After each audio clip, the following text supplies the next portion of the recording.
Alors bonjour à toutes et à tous, bienvenue au rendez-vous vidéo du jeudi matin. Donc à partir de maintenant, tous les jeudis matins, je ferai un petit point météo, mais qui sera pas présenté sous forme écrite, qui sera donc présenté sous forme vidéo pour alterner un petit peu, et surtout pour vous montrer comment utiliser cet outil vraiment génial et vraiment très utile qui est le tracker et qui est disponible sur le site officiel de la course, goldengloberace.com, donc goldengloberace.com, et qui permet voilà, de se donner une idée relativement précise des conditions météorologiques dans lesquelles naviguent les concurrents, ce qui est un outil quand même bien pratique sur une course où les informations finalement qui nous parviennent de la mer sont relativement faibles et se limitent donc aux messages que nous envoient les concurrents et aux coups de fil hebdomadaires de sécurité qu'on a avec eux. Donc si on s'intéresse donc au leader de la course, Jean-Luc Vandenesse, qui est leader là, depuis de nombreuses semaines maintenant, on peut voir qu'il est voilà, en avant d'un système dépressionnaire. Alors ça glisse bien parce qu'au niveau de l'angle du vent, voilà, c'est 3/4 arrière, c'est impeccable pour glisser. Si on s'intéresse à la mer, vous voyez, en utilisant ce petit outil, donc c'est écrit en anglais, mais showing wind, ça veut dire donc montrer le vent. Showing wind, montrer le vent. Température, donc ça c'est le même mot, température. Pressure, c'est la pression. Clouds, ce sont les nuages, la couverture nuageuse. Currents, ce sont les courants. Et waves, ce sont les vagues. Donc on va s'intéresser un petit peu à l'état de la mer. Donc là, au niveau du vent, on peut voir qu'avec la petite échelle qu'il y a donc dans le bas de l'écran, on a des couleurs qui correspondent aux forces du vent. Et là, on voit que Jean-Luc est dans une veine de vent d'à peu près 16 nœuds, donc on imagine que c'est relativement praticable. Et si on s'intéresse aux vagues, voilà, en cliquant sur ce petit icône, on voit que voilà, il est dans une mer relativement praticable. Donc voilà, Jean-Luc Vandenesse, à quelle vitesse il avance? 5 nœuds 4, donc voilà, on imagine qu'il a tout sur le pont, que ça avance bien et dans des conditions relativement faciles. Maintenant, si on s'intéresse à ce qui va se passer dans les prochains jours en utilisant cette petite ligne là qui permet de faire glisser ce petit rond pour avancer dans le temps. Vous voyez là, donc on est aujourd'hui 13 septembre, donc là c'est actualisé toutes les 4 heures, donc là on est encore sur 7 heures UTC, mais ça va bientôt changer. Et là en avançant, voilà, on peut voir qu'il est en front d'un système dépressionnaire qui va bientôt le rattraper et le vent va fortement augmenter pour passer. Ah ben voilà, vous voyez, le changement d'heure vient de se faire en direct et là on est passé. On a vu le petit bateau de Jean-Luc avancer un petit peu et ça montre l'actualisation du tracker. Bref, pour en revenir à ce qu'on disait, voilà, donc quand on avance un petit peu dans le temps, on voit que le vent va se renforcer. Voilà, donc il va être balayé par la dépression, mais bon, il est relativement haut par rapport au système. Donc finalement, il ne sera pas touché par le plus fort du vent et surtout par le plus fort de la mer, parce que si on s'intéresse à la mer, vous voyez, plus on avance et plus la houle va augmenter et de façon quand même relativement significative, puisque là on atteint des hauteurs qui sont de l'ordre de 6 mètres. Donc je ne sais pas si vous avez une grande expérience de la navigation, mais quand on se retrouve dans une houle de 6 mètres, c'est que c'est déjà relativement impressionnant. Bon, Jean-Luc commence à être habitué à ce type d'environnement, mais quand même, c'est pour juste se donner une petite idée de ce que peut être une ambiance comme ça dans le Grand Sud, où régulièrement vous êtes frappé par les dépressions. et que la houle augmente sans être freinée par aucune terre, par aucune limite au développement de la houle, et donc c'est ce qui génère ces grandes houles du Grand Sud, hein, qui sont légendaires et dans lesquelles finalement peu de marins s'aventurent. Bref, donc pour revenir à notre progression de Jean-Luc, voilà, ce qu'on peut dire en revenant sur le vent, c'est que dans les prochains jours, donc à partir de demain, voilà, il va être poussé par un vent relativement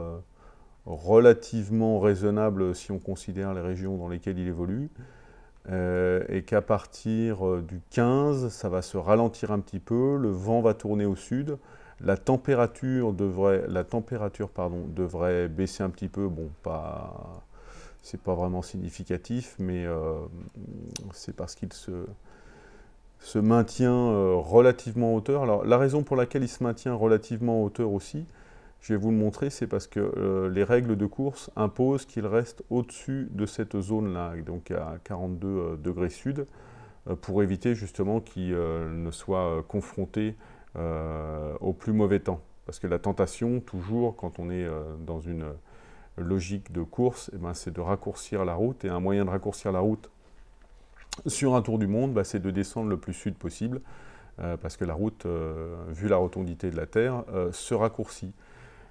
Mais là, c'est toujours une histoire de compromis entre, est-ce qu'on veut affronter la brutalité des systèmes météo, même si ça permet de raccourcir la route, ou est-ce qu'on choisit un chemin un peu plus long, pardon, mais qui soit moins sollicitant pour l'homme et le matériel. Donc là, pour éviter peut-être trop de questionnements, et en tout cas pour garantir un maximum de sécurité à tous les concurrents, la direction de course a décidé d'imposer une limite en deçà de laquelle ils n'ont pas le droit d'aller. Bref, ça c'était juste un petit point de règlement, mais c'est quand même intéressant de le signaler.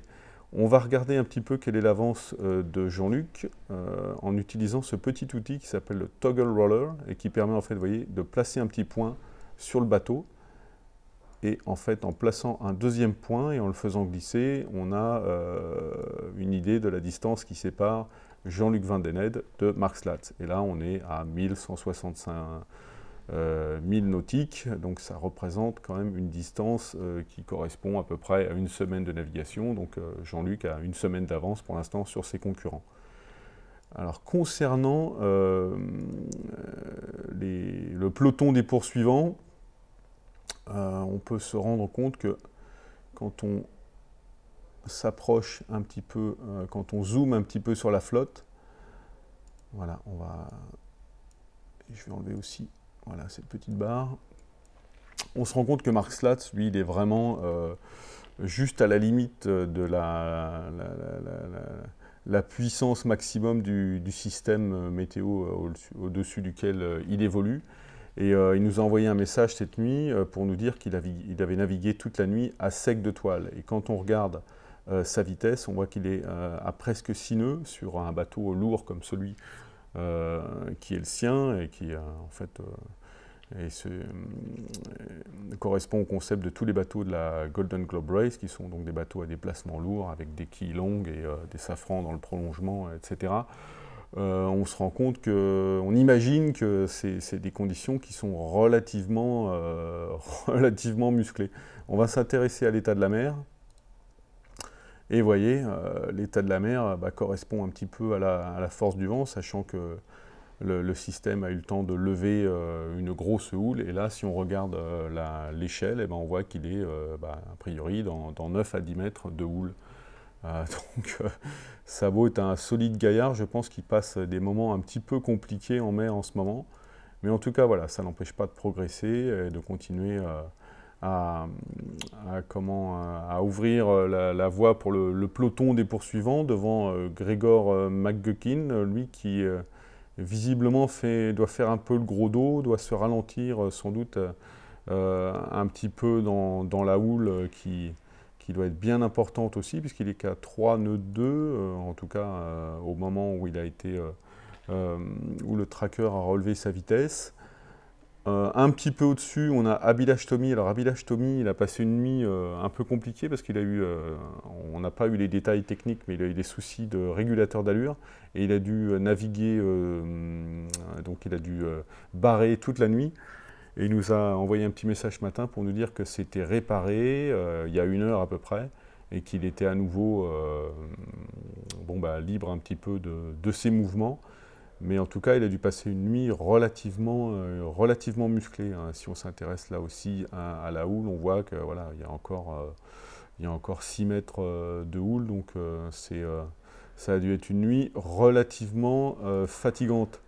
Ou courant de mât, pareil, 5 nœuds 8. Donc tout ce petit groupe là, à part Grégor, bon, qui a visiblement un peu freiné pour des raisons sans doute de maniabilité du bateau dans une mer grosse. Voilà, c'est un peloton qui progresse bien et on va s'intéresser donc aux conditions météo dans les prochains jours. Donc voilà, Mark Slats à l'avant,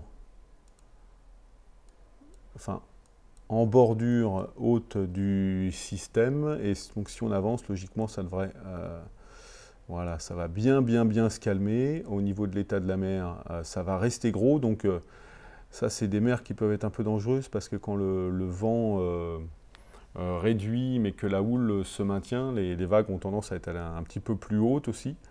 Et suivant la nature des fonds, bon bah là logiquement ils sont relativement tranquilles, mais ça peut faire des vagues qui déferlent de façon un peu plus, en tout cas erratique, un peu plus soudaine et un peu plus imprévue que dans des vents un peu plus forts.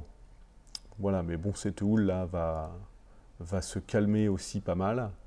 Voilà, et après on va revenir à des valeurs un petit peu plus tranquilles, toutes choses étant relatives, voilà, vu leur position. Donc voilà en gros pour ce petit peloton. Et donc, ce qu'on va pouvoir observer aussi d'un point de vue un peu plus large, c'est que, donc là pour l'instant, tout ce groupe est dans le même système. Jean-Luc à l'avant et c'est le peloton des premiers poursuivants à l'arrière. Et si on avance dans le temps, petit à petit, donc le système va rattraper Jean-Luc et va laisser derrière lui le petit peloton, ce qui va créer une séparation de fait, de système entre Jean-Luc et son groupe de poursuivants. Et ça devrait maintenir Jean-Luc à l'écart de tout retour de ses poursuivants, parce que du coup, il y aura un système météo de différence, il y en aura peut-être même plusieurs au fur et à mesure de la progression des bateaux et des dépressions.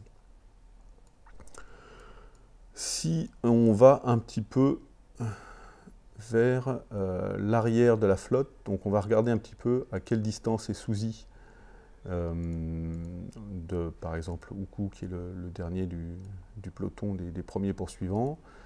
Et voilà, on voit qu'elle est à peu près à 800 000. Donc là, c'est pareil, ça fait un bon écart de plusieurs jours, entre 3 et 4 jours suivant la vitesse. Donc ça donne une petite idée du timing et du rythme de la course. Et si on s'intéresse donc à la météo, on voit que là c'est pareil, Suzy elle est un petit peu à l'avant d'un système donc, qui progresse vers l'est et qui va la pousser au portant dans la bonne direction, ce qui ne sera pas pour lui déplaire parce qu'on peut dire qu'elle n'a pas été très bien servie par la météo dans la fin de sa descente de l'Atlantique Sud, et que là elle espère que dans le Grand Sud ça va glisser un petit peu mieux. Alors ce qui est intéressant dans ce coin-là aussi, c'est de regarder un petit peu les courants, parce qu'il y a, vous voyez, il y a tout ce courant là qui descend de la pointe sud de l'Afrique et qui crée, alors je vais zoomer un petit peu parce que là on ne se rend pas très bien compte, mais vous voyez toute cette zone là, elle est très perturbée par le courant, et ça a un impact assez fort sur l'état de la mer. Et sur la progression des concurrents aussi, on a vu, je crois que c'était il y a 15 jours à peu près, c'était Abhilash Tomy qui tenait des moyennes au-delà des 10 nœuds parce qu'il était porté par un courant qui avançait au-dessus des 2 nœuds. Là, vous voyez, si on se ramène à l'échelle en bas de l'écran, là, c'est un courant qui est à peu près à 2 nœuds, 2 nœuds et demi, ce qui est vachement important et ce qui a un gros impact sur l'état de la mer, surtout si le courant est contre le vent. Parce que là, ça peut justement lever des vagues très raides et qui cassent ponctuellement et qui peuvent être dangereuses.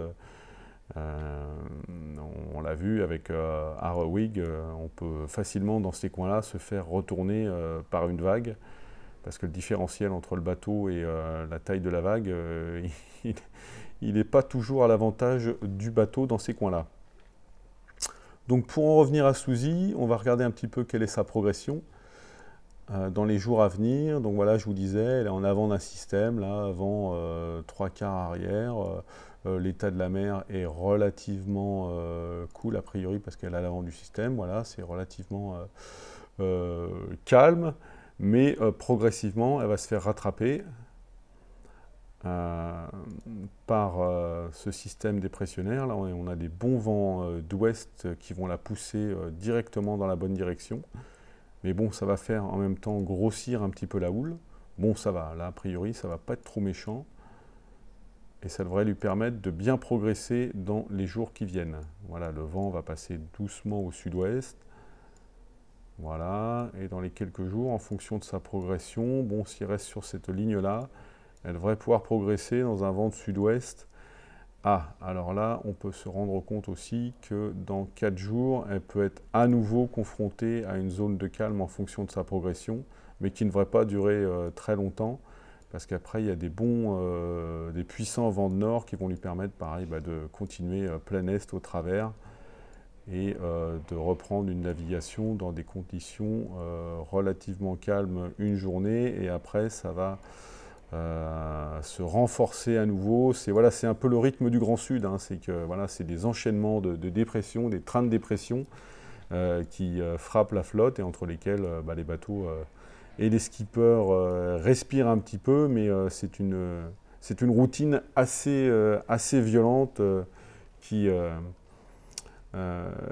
auxquels doivent faire face les concurrents de la Golden Globe Race, sachant qu'ils sont sur des bateaux qui n'avancent pas très vite. Donc, si on continue un petit peu plus vers l'arrière de la flotte, on va utiliser à nouveau ce petit outil juste pour vous donner une idée de la distance qui existe entre Suzy Goodall et Itzvan. Donc, entre Itzvan et Suzy, il y a 230 000, et entre Tapio et Suzy, il y a 245 000, donc c'est quasiment pareil. C'est assez intéressant de voir que Itzvan et Tapio se sont séparés. Si on revient un petit peu sur les jours précédents, on voit qu'il y a une journée notamment où ils se sont vus, hein, le 11 septembre, je crois que c'était le 10 même, ils ont eu sans doute le bonheur, parce qu'à ce niveau d'isolement-là, quand on croise un autre bateau, je pense que ça procure beaucoup d'émotions. Ils ont eu la chance de se croiser, après autant de milles, c'est toujours surprenant. Et eux, c'est pareil, ils vont être frappés par le même système que Suzy, et ils vont pouvoir progresser, ils vont être rattrapés par du vent relativement fort, qui va les pousser dans la bonne direction. Et si on regarde l'état de la mer, eh ben, ils devraient être relativement épargnés justement, eux, par la grosse houle, parce que voilà, ils sont dans le bas du système et ça n'a pas eu le temps de lever une grosse houle. Donc il devrait avoir du vent et pas trop de mer. Donc ce qui est quand même plutôt une bonne configuration pour progresser. Ce qui est sans doute pas le cas de Igor Zaretsky, parce que là, si on s'intéresse à sa position, vous voyez, il est dans une houle comprise entre 5 et 6 mètres. Et si je ne me trompe pas, dans ce coin-là, il y a pas mal de courant. On va regarder ça tout de suite. Et vous voyez, voilà, donc là, il a traversé une veine de courant en provenance de l'Est, avec un vent qui le poussait vers l'Est. Donc c'était vent contre courant. Donc on peut imaginer, là il est à 4 nœuds et demi, mais sa vitesse était relativement faible avant, et je pense qu'il faisait vraiment le gros dos dans une mer qui devait être assez dangereuse. Vent contre courant, avec la houle, une houle quand même de 4-5 mètres, ça peut générer un environnement relativement hostile. Bon, on sait que le russe est pas très bavard en anglais, donc c'est difficile de se faire une idée précise de ce qu'il vit, mais on a des traductions maintenant qui nous sont faites, donc on a un peu plus d'informations, mais en tout cas, voilà, il a choisi d'incurver sa route vers le sud, et on va regarder la météo pour voir que lui aussi, il va avoir l'opportunité d'avancer directement vers l'est à bonne vitesse, parce qu'il aura du vent 3/4 arrière en provenance du sud-ouest, qui va l'aider à bien glisser et à continuer sa progression relativement calmement, là, une fois encore, parce que bon, la mer ne sera pas trop violente. J'ai eu Loïc Lepage au téléphone hier, qui me disait que voilà, lui, il cherche à descendre sud aussi le plus vite possible. On voit qu'il marche bien, là, c'est sur son Nicholson 32, c'est le plus petit bateau de la flotte, mais il est au-dessus des 6 nœuds et demi, donc c'est une vitesse très respectable pour un bateau de cette taille et de ce poids. Loïc, il avait une très bonne voie hier, il était très en forme. Il a passé 2 jours à Cape Town à vérifier l'état de son gréement, et surtout il a refait le plein d'eau, parce que c'était quand même sa grosse angoisse à l'approche du Grand Sud. Il a fait une trajectoire qui ne lui a pas permis de faire le plein d'eau comme il l'espérait. Et c'est vrai que mentalement, bon, s'engager dans des zones aussi hostiles que les mers du Sud, sans être sûr de pouvoir avoir assez d'eau pour aller pour faire toute la traversée, c'était quand même pas très confortable mentalement. Donc il a pris sa décision en connaissance de cause. Aujourd'hui, il est en classe Chichester, qui est enfin la catégorie de Chichester, qui en fait classe les marins qui ont fait une escale ou qui ont enfreint les règles de la course au moins une fois, suivant différentes modalités dans lesquelles on ne rentrera pas maintenant. Mais en tout cas, voilà, il est aujourd'hui tout seul en classe Chichester, et ben voilà, il attaque le Grand Sud avec une météo qui est relativement musclé pour l'instant, un état de la mer aussi qui va lui donner une idée, qui va lui donner un avant-goût un petit peu de ce à quoi il peut s'attendre. Et lui, pareil, il va être il va s'approcher d'une veine de courant qui va souffler, enfin qui va avancer contre le vent, a priori, si je regarde bien, parce que là on a un bon vent d'ouest. Et voilà, là on a carrément un vent d'ouest bien marqué. Et si on s'intéresse au courant, vous voyez, plus il va descendre, plus il risque d'avoir une mer avec une houle assez abrupte. Mais en tout cas, il est bien revenu dans la course. Il a ses réservoirs d'eau remplis à bloc, et il est au taquet. Donc voilà pour un petit point voilà, en utilisant le tracker de la course. Je vous invite vraiment à utiliser cet outil pour vous faire une idée vous-même, et puis en plus, comme ça, je trouve que pédagogiquement, c'est vachement efficace, parce qu'on a vraiment une représentation graphique qui permet de se faire une idée quand même relativement précise, en tout cas en termes d'information de ce qui se passe sur l'eau. Après, évidemment, la réalité varie souvent par rapport aux modèles qui sont réactualisés régulièrement, mais malgré tout qui n'ont pas la finesse absolue que les marins, eux, vivent dans leur chair et au rythme de la course. Donc c'est un outil pédagogique intéressant, sûrement pas suffisant, mais en tout cas, il est très très pratique. Enfin, moi en tout cas, je l'aime beaucoup pour voilà, essayer de se mettre un petit peu dans l'ambiance d'une course autour du monde, telle que la Golden Globe Race. Voilà, bah écoutez, je vous remercie beaucoup pour votre attention. Voilà, donc ce sera tous les jeudis matins entre 9 et 10 heures. Voilà, il y aura peut-être des petites variations au niveau des horaires, mais a priori, c'est dans ce créneau-là que ça va se passer.